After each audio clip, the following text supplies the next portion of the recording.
So you might be wondering why I'm here. I came a long way, all the way from California. Obviously, we are a seismically active region, like Italy. I have led, over the last 10 years or so, several reconnaissance missions in collaboration with colleagues here in Italy, looking at the effects of the earthquake in 2009 in L'Aquila and in 2016 in central Italy, very near here. And through this process, I've learned a few things about how seismic resilience is practiced here. So I have a perspective that I think is useful from learning some things about Italy and, of course, knowing a lot about how things work in California. So my presentation today is going to focus on how we transfer knowledge from the technical community, researchers and others, into policy, which is where it really can make a difference.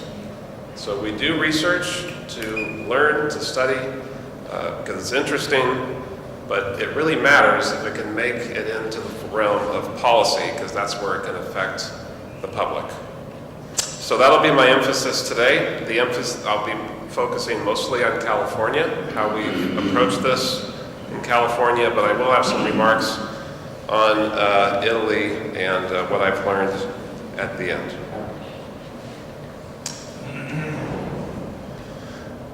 So the outline is I'll talk about initiatives in California, which are at the state level. I'll also talk about local initiatives, local meaning cities, basically. And I'll talk mostly about some work in Los Angeles recently to mitigate earthquake risk. As I said a moment ago, there's a very important role for the research community to play here. I suspect many of you are students, others are professors, so we're researchers. And so what is the role of researchers in this process of earthquake risk reduction? I'll talk about that, and then I'll have some closing remarks. So fundamental to the earthquake field, whether it's seismology or earthquake engineering, is to look at the effects of earthquakes and learn from them. We just call this learning from earthquakes. The photograph here is from 1933. It is from the Long Beach earthquake that occurred that year. And this is a school building, unreinforced masonry that partially collapsed. This was one of several school buildings that performed poorly.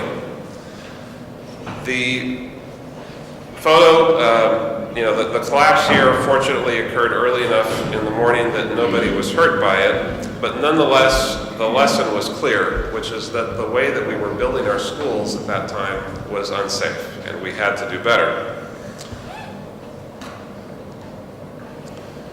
So that earthquake in 1933 led to the first piece of major legislation in California related to earthquake, which was the 1933 Field Act.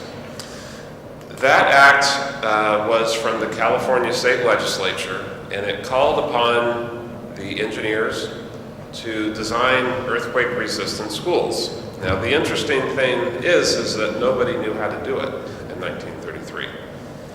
But it set a goal, and that was a laudable act, and it set us on a path towards improved earthquake resilience. We actually did not have a major earthquake after 1933 until 1971. 1971, we had the San Fernando Earthquake. It produced a number of significant effects. I'll talk about this a few times this morning. This is surface faulting passing through a house in the San Fernando Valley. And that ultimately produced something called the Aquas Priello Act, which I'll describe in more detail later on. This is a hospital here, Olive View Hospital, and you can't see it very well in the image, but there are failed columns here. So this was very eye-opening to engineers in California. We thought that these columns, which had been reasonably strong, would do well in earthquakes, but they did very poorly. And we came to understand over the following years that this was because of lack of ductility in the core of the column, an inability to carry shear in combination with the axial loads. It took about 6 years, but ultimately this resulted in changes in the provisions for how we design columns and other members in the building code. So the point is, we saw what happened, it was unacceptable. This started a process of research and ultimately led to an improvement in practice. The next case where we learned from earthquakes in a significant way was 1989, Loma Prieta earthquake near San Francisco. This produced liquefaction, and I'll say more about that a bit later. It led to a second major piece of legislation called the Seismic Hazards Mapping Act. I'll describe in a moment. It also failed a number of columns, in this case bridges. The lessons learned from bridges were applied statewide subsequently, and all the major bridge structures in California have been improved, in urban areas at least, since this earthquake in 1989. A few years later, we had the Northridge earthquake. We have a lot of earthquakes in California. So the Northridge earthquake did a lot of things, but from a policy point of view, the most significant was it damaged 2 major hospitals. And just when you need the hospitals the most, we were unable to use them because they were sufficiently damaged they had to be evacuated. So that led to a Senate bill which requires a very high standard for hospitals, that they have to be usable after an earthquake. That's much further than most building codes work. Most building codes only require that structures don't kill people, they don't collapse. This is requiring a much higher standard that the structure be usable. We don't just learn from earthquakes in California. This is an image from the Fukushima disaster in Japan after the Telugu earthquake. This was a very traumatic event for the Japanese, of course, and also for people involved in the nuclear industry worldwide. There were errors that were made in the risk assessment that directly led to the Fukushima disaster, and there were process issues that had to be corrected in how we assess risk and manage it. And so in the United States, the Nuclear Regulatory Commission required a reanalysis of every nuclear power plant in the United States according to strict requirements developed after Fukushima. Now let me say a few more words about these 2 acts, the Alquist-Priolo Act and the Seismic Hazards Mapping Act, which I referenced earlier. They're good examples of how policy gets made. It doesn't always conform with what technical people would like, but in the end it's been useful for us, and I think it's a good case study. Let's go back to 1971 earthquake, which led to the 1972 Alquist-Priolo Act. The 1971 earthquake made people very aware of earthquake risk in California. We had a major near disaster at this reservoir. This is a dam, and there was a landslide where the dam flowed into the reservoir. Freeboard that had been about 10 meters, distance from the top of the dam to the water, was down to about 2 meters. As a result of this landslide. We had other landslides in natural terrain, and the fault ruptured the ground surface as well. But this event here, had it rotated a little bit further, and that reservoir was breached, there were 75,000 people who lived downstream of that reservoir, many of whom would have been killed in the subsequent flood. So this was a near disaster, and it got the attention of the government in California. When the public gets upset and politicians get upset by an event, that's when change can happen. That's when the political will to do something exists. And so Senators Alquist and Senator Prieta introduced a bill to look at liquefaction, which was the issue here, seismic landslides, and surface faulting. But the other part of the political process is not just the technical issue, it's the public.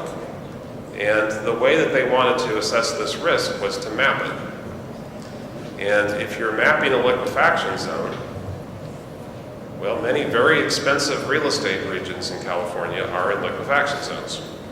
And people were worried about the impact of this on their property values. And so they lobbied the government, and they successfully, from their perspective, got the liquefaction and the landslides provisions out of Alquist-Prieta. And so it only ended up being surface rupture. So that was proposed, and it was ultimately passed in 1972. I'll say just a few words about how this works. I understand there are similar laws in Italy. So it calls on the state geologists to map faults, and the idea is to mitigate hazard by avoiding construction near faults. Because it's a law, the faults need to have a legal definition. Of course, nobody tells the Earth what us humans decide a fault is, but nonetheless there needs to be such a definition in a legal context. So the faults are called hazardous faults, and they are sufficiently active and well defined to be determined as hazardous faults. So the law requires a zone be set up around these faults, and the law applies when the faults have been mapped. So sometimes there are faults that have been mapped by someone other than the state geologist. The law doesn't apply in that case. It only applies if it's officially mapped by the state geologist. So sufficiently active means that the fault is displaced in the last 11,000 years, and well-defined simply means that a geologist can find it. So this would be, you probably can't see it very well, but there's a fault coming through here. This is a well-mapped trace. This would be something that a geologist could find. So this slide shows the implementation of the law. This is the Hayward Fault in Northern California. Coming through here, there's actually two traces in this region. One trace here, another trace there. And the development here is right in this yellow square. So the way the law works, this is where the faults are located. Here's the development. And notice there are no houses over the fault. They can build houses right up to within about 10 meters of the fault, but they don't build the houses right over the fault. And that's how the law is intended to work. Avoidance, get the structures away from the fault. These are all the different areas within the state that have been mapped according to this program. In 1989, we had the Loma Prieta earthquake. We had major liquefaction again. The difference in this case was that one of the most powerful politicians in California lived in a liquefaction zone. And he was able to push through the liquefaction and landslide provisions from the original Alquist-Prieta Act because the political will was there after what happened in 1989. So it works very similar to the Faulting Act. We identify where liquefaction and landslide hazards are likely based on geologic mapping. Within those zones of required investigation, an investigation needs to be done if somebody wants to develop. So I realize this is largely a non-technical audience, so you may not know what liquefaction is. So these slides are going to illustrate it. Liquefaction is what happens when saturated sandy soil loses strength in an earthquake because the pore pressures go up. Water will flow to the surface and form a boil like this. Those elevated pore pressures reduce the strength of the soil, cause structures to have bearing capacity failures. And what's being shown here is from Northridge. The ground shifted in that area. It broke a gas line, which then ignited. It also ruptured water lines, which flooded the street. So we have fire, we have water. This truck is what ignited that fire when the occupant turned on his engine in the morning. Caused an explosion, which also burned down these houses. So all this was caused by liquefaction. This is basically a mini landslide on nearly flat ground that moved because of the loss of strength. This is closer to here. This is the narrow landslide from the 26 October earthquake. Unfortunately, you can't see it very well, but this is a three-dimensional rendering. The source area is here. The landslide fell down into here, blocking a river and a highway near the town of Viso. So the premise of this law is that it's mandatory compliance. If you want to develop, you have to check if you're in one of these zones. If you sell your house, you have to disclose that you're in one of the zones to the buyer. And it's a diagnostic seismic zonation, so basically if a site's in the zone, there has to be a detailed characterization of hazards if you want to develop the property. And this can only be done with a detailed investigation by an engineer. So this is what these maps delineating the zones look like. This is UCLA, where I work. This is a liquefaction zone. The blue areas are landslide zones. And you can see here individual streets, so it's very easy for the public or engineers to come and see where a property is, and is it within one of these zones. Okay, so these are, what I've described here are all state laws. And all of these state laws are reactionary. So something happened in an earthquake, we passed a law to deal with that problem.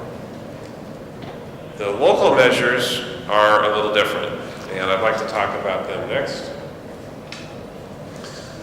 Okay, so the reactionary approach that I just described is fine as far as it goes, but sometimes there are hazards we know about that we haven't observed in a recent earthquake, and we need to do something about it.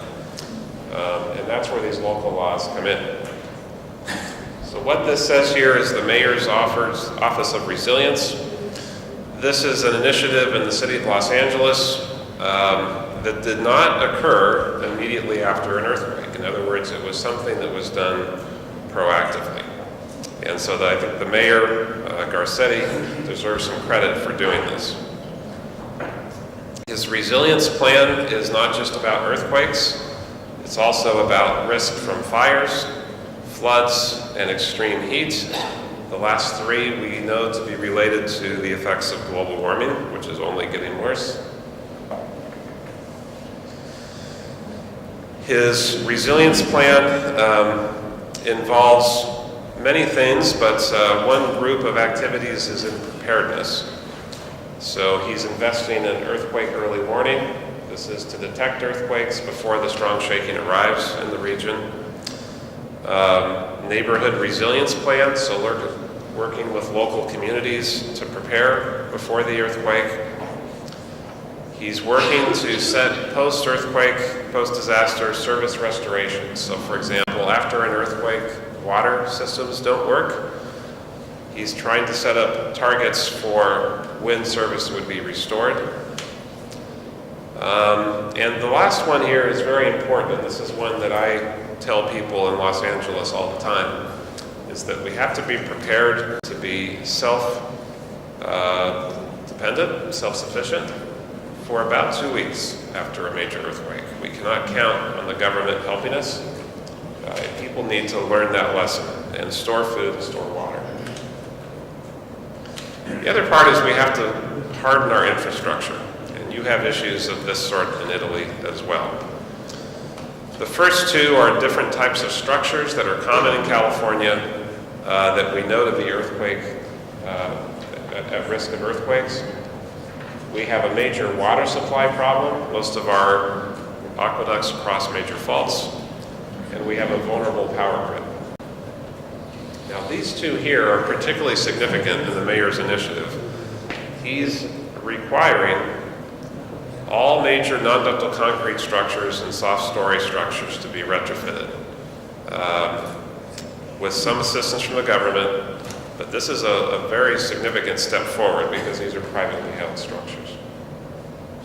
These are the types of structures we're talking about. This is part of downtown Los Angeles. Many of the structures you see here are non-ductile concrete structures designed before the 1978 building code that provided ductility. These are soft story structures. You have relatively stiff structural systems above the first floor, very soft systems at the first floor, usually for garages. These two are both from the Marina District of San Francisco, but this is not just a San Francisco problem. We have many structures like this in Southern California as well. So these are the two targets of the initiative. So I think the important thing to realize here is, and this is rare in public policy, but it's a proactive approach. The mayor is doing this in the absence of a major earthquake creating political will in recent years. It's mandatory to address this for these structures. So this has been done in Los Angeles with a law passed in 2016. Earlier, San Francisco did the same thing with a law in 2013. And various utilities are also dealing with the water supply problem and also dams and levees. So I think it's instructive for a meeting like this to talk about how did we get to this point? How did we get a proactive seismic resilience plan in place, particularly in Los Angeles? And so there's several elements to this, which I'd like to share with you. The first is that the expert community, seismologists, engineers, have to engage with leaders, civic leaders. We tend to talk to ourselves. Engineers talk to other engineers about the results of our work, which is great, but it doesn't actually do anything for public policy. By leaders, you mean politicians? Yes. So we need to have a program to reach out to them. Now, I say that understanding that most of the time when we do that, they will ignore us. Okay? So, nonetheless, you have to try. And where things can work well is if you are reaching out and you have an audience that wants to listen to you. So we have a large community that does this in California. I show the pictures of these two. This is Lucy Jones, Ken Hudnut at the USGS. Lucy Jones was able to partner with the mayor as really the point person actually working in the mayor's office for a period of about a year, which led to this law passing. The second element that you need to have for this kind of initiative to move forward is you either need to have a very engaged community, non-engineers, community groups, just homeowners, regular people, and or you need the press to be involved. This worked differently in San Francisco and Los Angeles. In Los Angeles, it was more the press than community groups. In San Francisco, it was more community groups than the press. But I'll mention the Los Angeles experience. This is actually from a newspaper article that ran June 2nd, 2014 in the Los Angeles Times. They plotted the locations of 1,500 non-ductile concrete buildings in the newspaper, in print and online, which made the problem much more real for the public than just words written on a page. Because the public could look and see if it was their structure that was at risk from this hazard. That got a lot of attention, and it put a lot of pressure on the mayor to act. Okay. You need to have political leaders with a long-term vision who are actually willing to listen to us and undertake plans like this because, this is long-term. This doesn't give you a short-term payback. So I think we often criticize politicians for good reason, but I think when they do the right thing, we need to give them credit. was Eric Garcetti, who is of Italian origin, by the way, and Gavin Newsom in San Francisco, who pushed these things through. Briefly, the role of the research community, I think, is worth mentioning. These are several research organizations in California that stand behind a lot of this effort. This is the Risk Institute at UCLA, the Pacific Earthquake Engineering Research Center, which is headquartered at UC Berkeley. GEAR is the reconnaissance group that did the work here in Italy and all over the world. Southern California Earthquake Center and USGS are science organizations. So it's these groups that really provide the technical know-how and the basis for these laws and initiatives to move forward. In order to make an impact in research that is in the public sector, research needs to be organized in a certain way. So the research programs need to regularly engage with sponsors so that the results are ensured to be useful. These need to be community projects, many people working together, not just single investigators. The research needs to periodically check in with end users so that they know what's happening. And what we've seen in a number of initiatives is this produces high-impact work products. And some of these include the next generation attenuation projects for ground motion prediction, USURF is fault mapping, NGL is liquefaction and modeling. Okay, so now I'm ready to close. So I've described the California experience here. Most of what we've done in California over the years has been reactionary. We have an earthquake, we take action in response to that, and that's tended to occur at the state level. Recently, we've had these more proactive measures at the local level, particularly in San Francisco and Los Angeles. The issues addressed with these laws and ordinances are related to geological hazards and various structural and infrastructure deficiencies that have been identified through research. Policy to reduce earthquake hazards is a very long road. We are partway down that road. We still have a long way to go. So this is a work in progress. We're not there. One of the things that has helped make the progress I've described possible is we have a very effective research infrastructure to drive this forward. Okay, so just to close with a few comments on my perspective, having worked in Italy this last decade or so. Clearly, following the 2009 earthquakes, you are in a reactionary posture. You're responding to the disasters that just happened. The good news is that a lot has been learned. We heard some of it in the presentation before mine. A lot of lessons have been learned that can be put forward to advance practice. There is a need, perhaps, on the societal level to elevate expectations a little bit relative to what we see here. There are some challenges in my experience with uneven implementation. What I mean by that is there's some great work happening in Italy, but it isn't always evenly applied where it needs to be. So for example, very effective retrofit measures were put in place before the 2016 earthquake in Marche, which proved to be effective.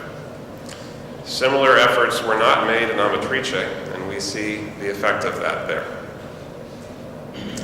Likewise, in the research realm, a lot has been learned about faults, for example, that produce these earthquakes. The fault that produced the 2016 earthquake had been mapped and published in the scientific literature, but the fault was not considered in the seismic hazard and risk modeling that is done at the national level for Italy. Uneven implementation. I think we need to improve upon that. And then the last point is community engagement is critical.